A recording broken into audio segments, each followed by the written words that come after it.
Good morning, everyone. Today we are going to discuss about basic GSTR1 and GSTR2 reports, how to generate those reports. So already we have seen that GSTR1 report and GSTR2. So basically GSTR1 deals with sales and GSTR2 it deals with purchases. So whatever the transactions we did in a specific period, if you want to see all the transactions, they will be recorded in GSTR1 reports. Okay.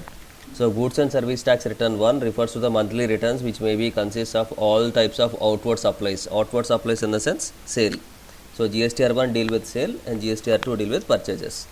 So all the sales transactions whatever we do, everything will be recorded it into GSTR1. So this will be like this. So all the records of GSTR1, whatever the transactions we did, everything will be recorded in this GSTR1 which are related to sales. Okay. So how to go to GSTR1 in the sense, go to display, reports, statutory reports and GST reports. In that you have this GSTR1. So in the same way we have GSTR2 also. So GSTR2 deals with inward supplies in the sense purchases, whatever the things which we have purchased, whether it is from registered user, unregistered user, consumer or regular user, whatever it might be, all the transactions will be stored in this GSTR2. So and if I discuss this GSTR1 and GSTR2, we have to check one topic, that is input tax credit set off. So what is the basic meaning of input tax credit in the sense? Before that input tax credit, I would like to tell you one point, that is about supply chain.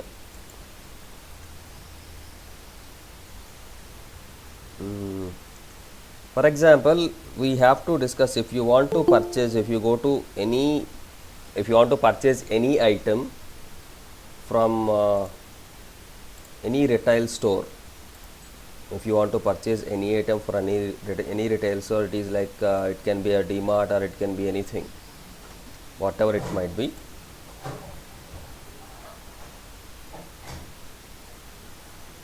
Whenever we go to that particular shop, and we will get the items whatever we required. Okay. Now you just think all those items are manufactured by that particular retail shop. Whatever the goods we are purchasing from that mart, are they manufactured at that mart, or are they manufactured at somewhere else?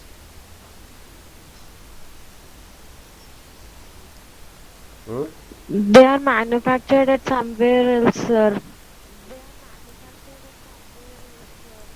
So first we have manufacturer, then we'll have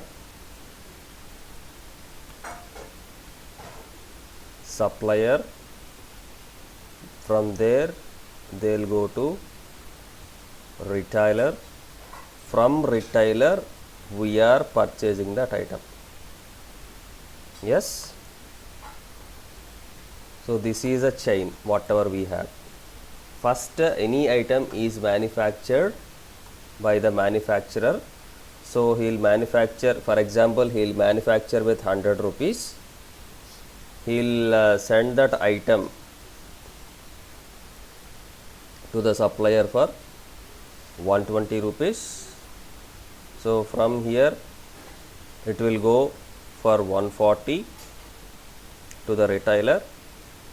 For customer it will come for 150. Right? So whenever he purchased, the supplier, he will pay tax for this 100 rupees, right? Now the price will be 120. Let's come to this retailer. He will pay the tax only on 20 rupees, not on 100 rupees. So that is the concept of GST. Here we don't have a concept of tax on tax. You have to pay the tax on that additional cost, additional price which is added, additional amount which is added. So actual price is 100, so additionally you have added 20 rupees, so you have to pay the tax for 20 rupees, not for 100, on total 120 rupees. Okay, so this is a simple supply chain what we have to discuss. Now we have to check what is input tax credit. Now let's see in from point of view of manufacturer. Let us assume a company is manufacturing cars. Okay, a company manufacturing cars. So if you want to manufacture cars, we need to purchase three things. First one is material, that is in the sense raw material, and second one capital goods, third one services. Okay, so the basic stuff under raw material, which includes, it can be metal, or it can be, we go with some paints, or we go with some what we say, tires. So all the things we need to purchase all these things from retailer. The same way we have capital goods in the sense some machinery, so they'll add these machineries also into capital, they'll include the machineries into capital. Why? Because these are all one time investment. So whatever the machinery I will purchase for manufacturing of my car, okay, so that is machinery. And services in the sense in the present days a number of technologies are introduced into cars, multiple technologies are introduced into cars. So here if you want to introduce any software, obviously we need to get the services from mechanical engineers and technical engineers, right? So we need to get all these services. So to manufacture a car we have to purchase all these things, am I right? Whenever we have purchased, obviously we have paid some tax on these things, right? Already we have paid some tax on this. So let us assume on raw material I paid 10,000, and on capital goods I paid 5,000, and for services I paid 3,000. These are only taxes, let us assume. Okay, so these are the taxes which I paid already to the government, in the sense whoever have purchased, from whom I am purchased, then I'll pay these taxes to that person has to pay the tax to the government. Okay na? Have you got the point? Whenever we have purchased, we'll pay that tax amount to that person will pay that tax to the government. So indirectly that amount, this tax amount, this 18,000 which he has paid, that came from my pocket, right? Are you getting the point? Well, yeah. So this 18,000 which he has paid, that came from my pocket. So whenever I have to pay something to the government, I can deduct this 18,000 from my payments. So that is considered, I can use this input tax. This is called as input tax. Whatever I am receiving as an input, for that I am paying some tax. So raw materials which are coming into my firm, that is input only, right? Capital goods is input, services are inputs. So once I will get an input, finally I'll get an output, that is, for example, I manufactured nano car, and after manufacturing, my nano car cost is 1 lakh. Okay, my nano car cost is 1 lakh, and I am going to sell this nano car for 1 lakh, and on this I set tax as 28%. So this would be 28,000, 28%. So my total price of the car is 1,28,000. Am I right? So I can set the price of my car is 1,28,000. In this, 28,000 is the tax amount which I have to pay to the government. Clear? I am selling the goods to the customer. This nano car I am selling to the customer for 1,28,000. In that, 28,000 is GST which I have to pay to that government. Clear? So in this 28,000, already I paid 18,000 here. Are you getting?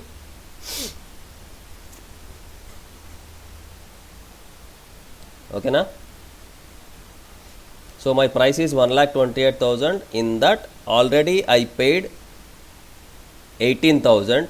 So now how much I have to pay? If I deduct this 18,000, I can use that amount, input tax credit amount. So now total I have to pay 10,000. Is it okay now? Is it right?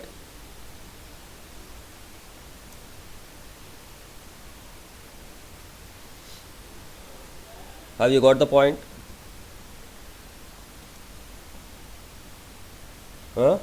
This is the concept of input tax credit. Whatever the tax which I have paid already to the supplier, I can deduct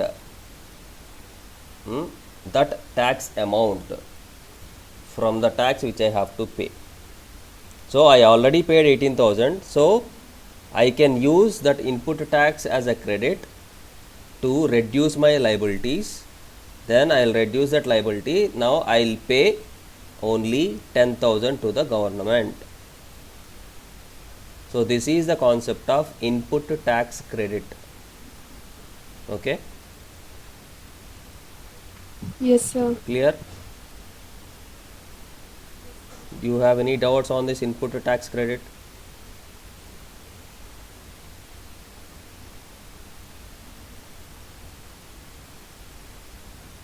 No, sir. No, right? Yep, good.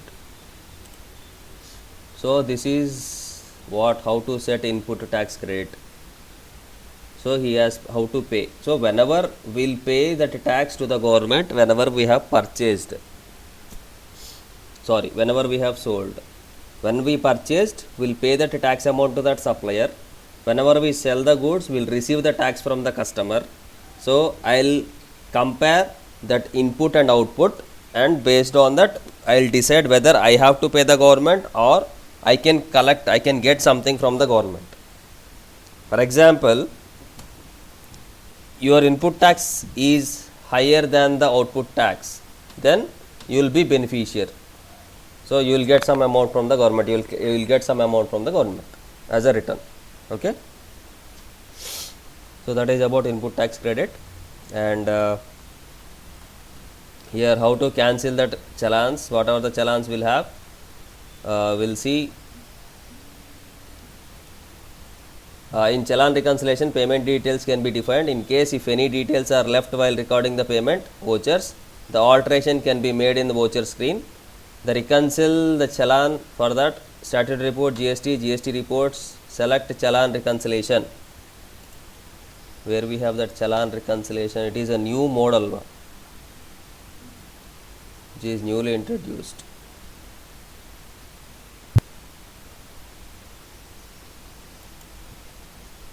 What is it? Challan reconciliation.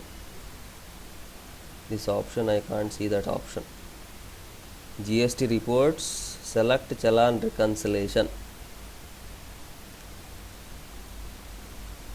Change view, export reports, stats, nature of view, company, period,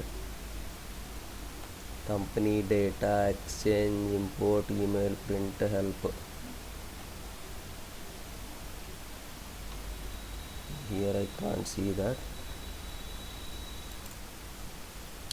Now whenever we have to export the GSTR reports, you have to export the GSTR reports. What we have to do here is just a second. You just click on this GSTR one, and here you can see an option called export. Click on export. It will ask you e-return, current and others. So if you click on this e-returns,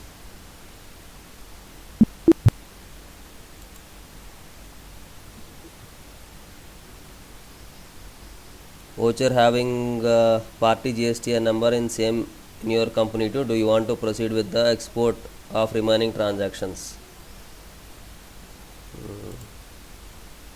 First of all, I have to set the period here. 1/4/2021 to 31/7/2021. So these are the transactions whatever I have. Now if I click on export, masters, I'll click with the current. Now it is asking you to convert it into XML format. I click on configure. I'll modify it to XML to Excel formats. Do we have Excel formats here? File format. Now I am changing it to Excel. So your data will be exported to Excel, gstr1.xlsx. So the location will be C programs tally ERP9. In this location it will be stored. Okay.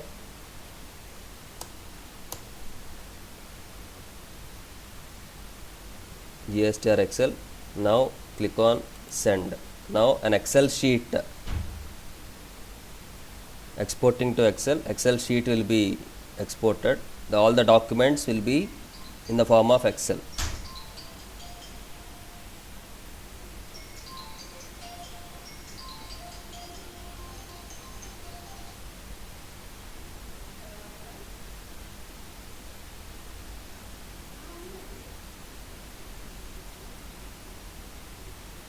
It is not exporting, it will get export. So that is the way how to export the things. And so if I have in an Excel sheet, so you will get that data in the Excel sheet like this. So all the things B2B, B2A, B2C, all the things will be in different Excel sheets. All the transactions will be split into sheets anamata. So ikkada sheet 1 ikkada meeku kanipistundi kada, B2B, B2C, B2C. So all these things will be splitted to that Excel sheet. So it is done. Now we'll see that C drive, program files, tally ERP9. In this we have this GSTR1 Excel sheet.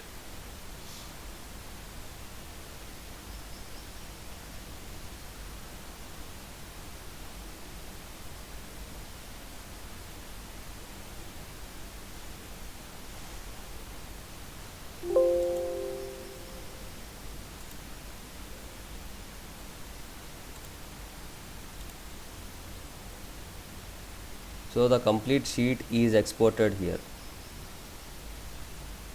Whatever you have over there, it will be exported into Excel. So this is a new version. If it is a tally old version, it displays like this. All the B2B, B2E will be in separate sheets. But here whatever you have in this, everything will be exported into Excel sheet like this. This is a complete Excel sheet of your GSTR report. This is the way how to export the stuff. Next, migration to ERP. For example, if you don't have ERP software previously, now you have installed a new software, then how to migrate from previous version to GST version. So for that, previous data whatever we have, every tally software, whatever the transactions which we did, everything will be stored into data folder. So your tally software is here, tally ERP9. In that we'll have a folder called data. So not this, where we have that data folder. Just a second. Once we create a company, we'll go to company,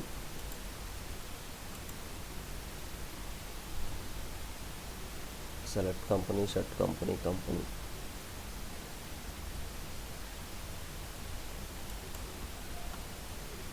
go to gateway of Tally,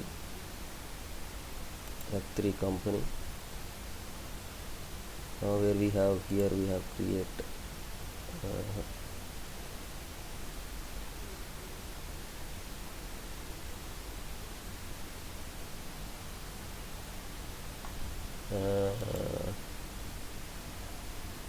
select company, where we have to create company. Yeah, create company.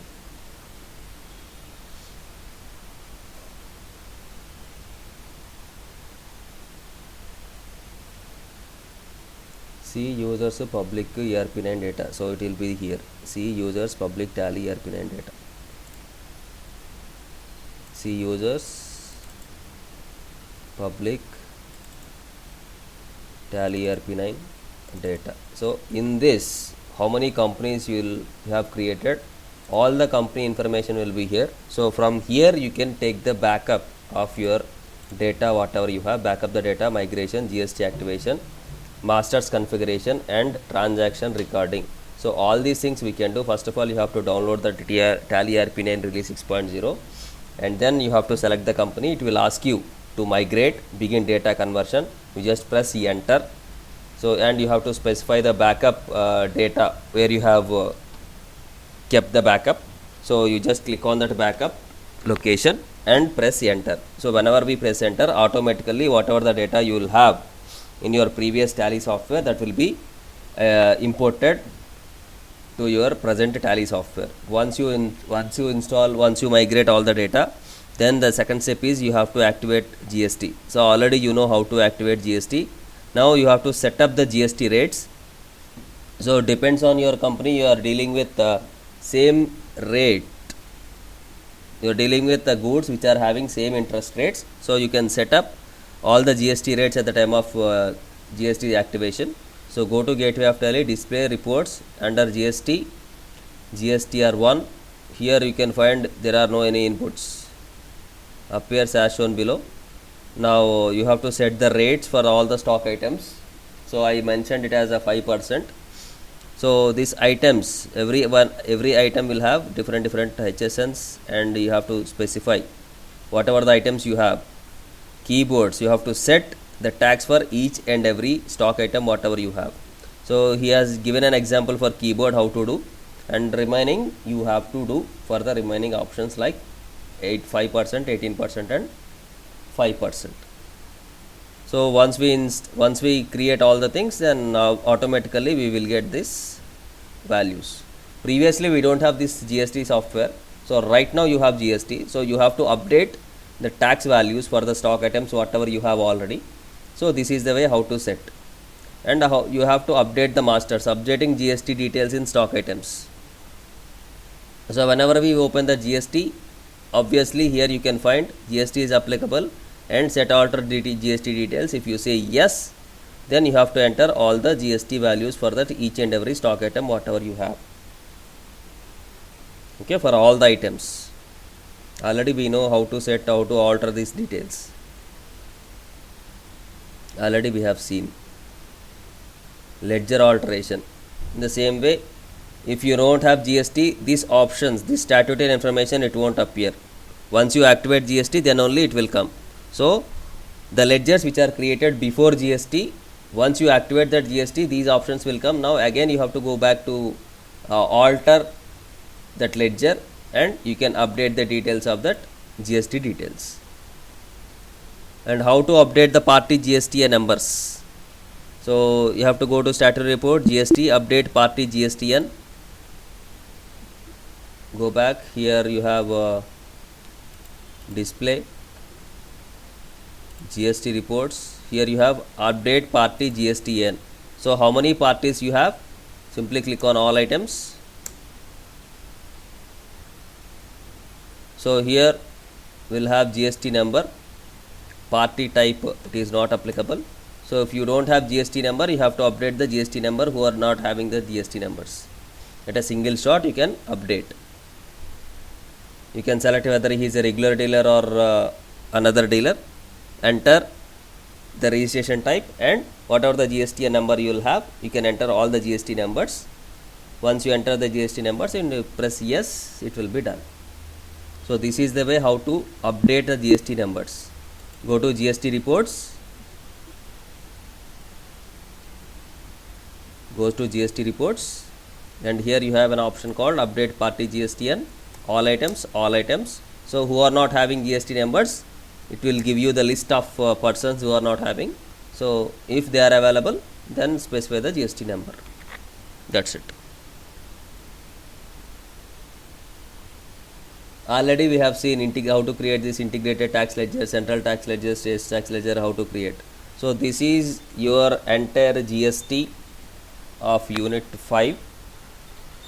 So we have done with the GST topics, and from tomorrow and after tomorrow we'll have a small recaps of GST part.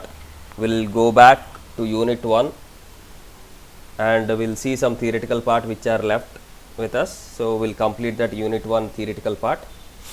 Okay, so once we complete that also, so finally we have finished this GST subject. So my part is done, your part is left. So from Monday, just note it down. If you have, just try to listen all the recordings from starting, and you just give me if you have any doubts. We'll clear all the doubts, and from Monday we'll do the practical stuff. So I have given you a practical record, right? So whatever the questions we have in that practical record, we'll try to solve all the problems whatever we have in that practical. Okay.